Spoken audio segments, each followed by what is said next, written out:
Hi, I'm Scott. I'm Dustin. I'm Patrick. I'm Jeff. I'm Ethan Hill. This is our MEGA-WIMP processor that we designed. It's a simplified 8051 variant, and as you can see, we've exploded it in hardware, so it's very, very big.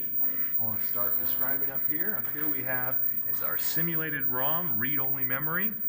This is where we enter in our instructions to be executed in machine code. So this is our code space. As you can see, we have rows of 8 switches each. Each one of those switches represents one binary bit. So if the switch is in its low position, that is binary digit 0, and if the switch is in its high position, that's binary digit 1.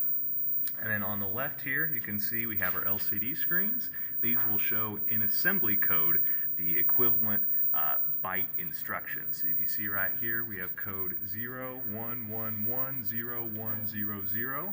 So that is 74 in hexadecimal, and that corresponds to move a comma external data. So that will take external data and move it to the accumulator. And as you can see, we have 32 rows of switches. So that's 32 bytes that we can input. So that's either 32 1-byte instructions or 16 2-byte instructions or some combination of 1-byte and 2-byte instructions. And then down here we have our MUX system. So this will take and read all the values of each of these switches, and it will figure out which data we want to access currently based on the state of the program counter, which we'll get to later. And it will mux that and route it to the output. So that way only one of these rows is being looked at a time. And that is shown by the indicator LED up here. So right now we are looking at the first row, so the first row indicator is lit. And over here, this is the microcontroller that controls all of our LCD screens. It's kind of funny, we have our microcontroller running our microcontroller, but it is completely separate from the actual processor. It only runs the display module for these switches. All right, and then we can move over here. So we have our output, and that gets routed all the way up here to our instruction register. Now this holds the byte of the instruction to be executed, and it'll update on the fetch cycle. So right now it holds 0 because the processor is cleared, so it has nothing right now. As you can see, here is the first example of what we call deconstruction. We took a chip that you could normally buy, and we blew it up into transistors, and this is what what we call deconstruction. So you can see this is a 2-to-1 mux. We have other 2-to-1 mux chips right here. So each one of these will have 4 on it, but we built just 1 right there. And then we can show this module next. This is our aux register. This is the second place data will be routed. So for that instruction that I mentioned, the move A, comma D, the second byte, because that's a 2-byte instruction, will be the external data to be moved to the accumulator. And that will be stored in the aux register here. So this is the second place that data output from the ROM will go. Yeah, well, you're right, but okay. Get into it. Okay. All right. Next over here we have our control unit. This is the I guess the brains of the computer. It's controlling everything. It's all the registers. It's creating all the enable signals and the write enables. And you can see right now we have 3 lights right here. 2 are currently off. 1 is currently on. The one that is on is the fetch light, because we are currently in the fetch state, and it will not change right now until we start the processor. And then over here we just have all the write enables that are being generated. So it'll consider which instruction we currently have in the instruction register, and then what state we are in, and determine what needs to be activated when. And here's the second example of our deconstructed all the way down to TTL, transistor logic. This is a D flip-flop, so it's a memory storage element that we blew up. And then over here is our clock. It's pretty cool. We have several interesting features over here. Right now you can see this LED is blinking. That is our slowest speed. We are running at a very slow clock speed, but we can increase that. As you notice, as I continue to rotate the switch, the flashing of the light will speed up as we increase the clock. There we go. Very fast. And now it actually appears as though it saw Leon, but it is actually still flashing. It's just very, very fast. Now I can get it back down. And this clock runs, it controls the speed at which the processor executes instructions. And so we were in automatic mode right now, but I can switch this switch. Now we're in step mode. So now the clock will not have a rising edge unless I give it a rising edge by pushing this button here. I can see.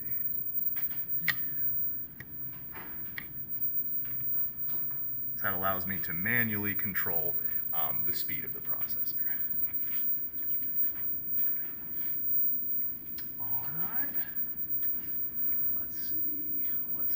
And then we can talk about the RAM here. So this is the memory for our processor. It's the random access memory. It's where all the register banks are, and we have 1 byte register banks, and we have 8 of them. So you can see right now they are currently holding all zeros. This is the registers are all cleared. So that's one thing I forgot to mention over here.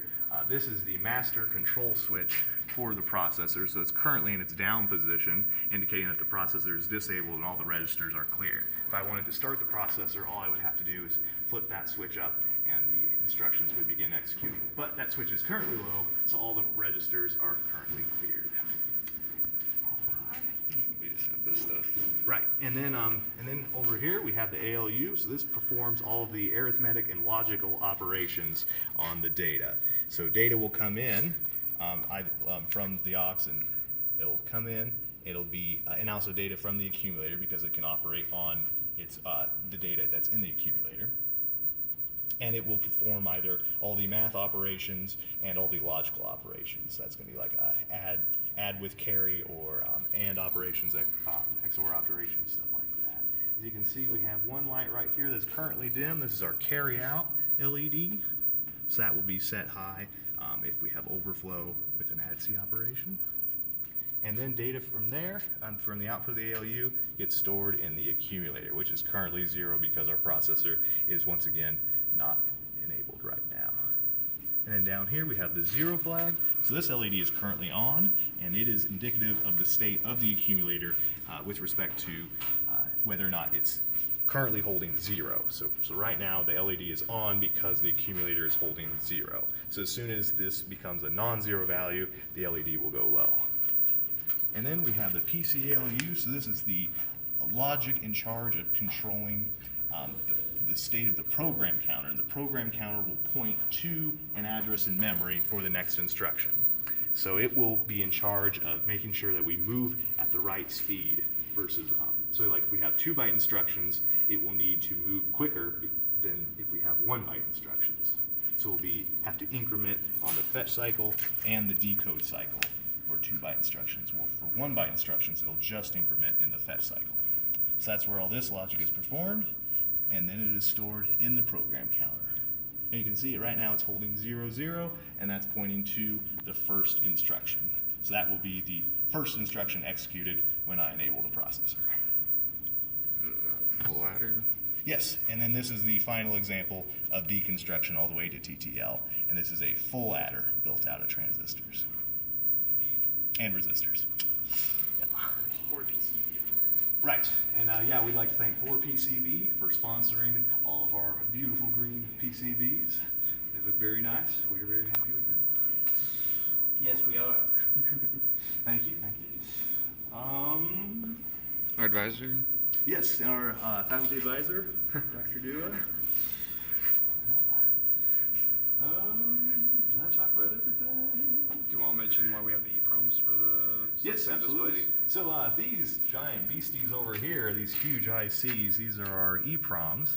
They're controlling the the 7-segment displays right here. So they're reading data from the output of the D flip-flop chip right here. This is it's a 1 byte memory storage IC, and these were programmed with the help of Jesse Dangle to. We basically gave them a lookup table saying for which code should have which output, and that output gets routed to the 7-segment display. So they will they will show in hexadecimal the equivalent code that is stored in the D flip-flop chip. Ethan, dedication. Dedication. Oh, okay, yes. So yes, the original WIMP was originally designed by Dr. Beatner and his team, a couple other members. Dr. Pottinger and D. Sullivan, I think. Yes, thank you. Yes, they originally designed this all in a hardware descriptive language, and then this was taken by Dr. Dew and his team and designed in Quartus using block diagram files, and then we took that Quartus diagram and made a few changes and built it in hardware, as you can see. So, history of what's happened there. Okay, have I talked about it? Yeah, did that. I talked about it? Okay.